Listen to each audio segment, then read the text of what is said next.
ఆయనను ఆరాధించువారు ఆత్మతోనూ సత్యంతోనూ ఆరాధింపవలెను. మన తండ్రి అయిన దేవుని నుండి ప్రభువైన యేసుక్రీస్తు నుండి కృపా సమాధానములు మీకు కలుగునుగాక. ఇది యెహోవా ఏర్పాటు చేసిన దినము.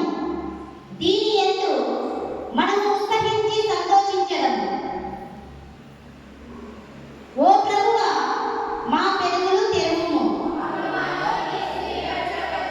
తండ్రిని కుమారునికి పరిశుద్ధాత్మకును మహిమ కలుగునుగాక.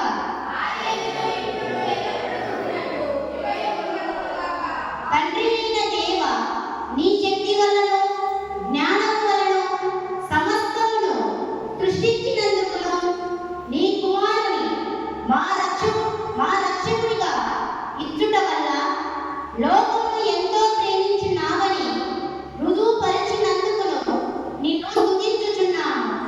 కుమారుడవైన దేవ, మా అపరాధముల నిమిత్తము అప్పగింపబడిన నీవు తిరిగి లేచుట వల్ల మమ్మును నీతిమంతులుగా చేయుటకు పాపము తప్ప అన్ని విషయములలో మా వలె చేయబడినందులకై నిన్ను స్తుతించుచున్నాము. పరిశుద్ధాత్ముడవైన దేవ, సత్యమంతటిలోనికి నడిపించి మా హృదయములలో దేవుని ప్రేమను కుమ్మరించినందుకై నిన్ను స్తుతించుచున్నాము. తండ్రి కుమారుడు పరిశుద్ధాత్ముడవైన దేవ, యుగయుగములకు నీకే సమస్త స్తుతి మహిమ కలుగునుగాక. ఆమేన్. పాపముల ఒప్పుకొను. మనము పాపము లేని వారు. నేను లేచి నా తండ్రి యొద్దకు వెళ్ళి, తండ్రి, నేను పరలోకమునకు విరోధముగాను నీ ఎదుటను పాపము చేసితిని. ఇక మీదట నీ కుమారుడవని అనిపించుటకు యోగ్యుడను కాను.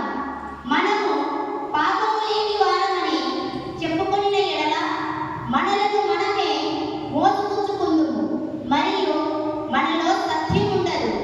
మనము పాపములను మనము ఒప్పుకొనిన ఎడల ఆయన నమ్మదగిన వాడును నీతిమంతుడను కనుక మన పాపములను క్షమించి సమస్త దుర్నీతి నుండి మనలను పవిత్రులుగా చేయును.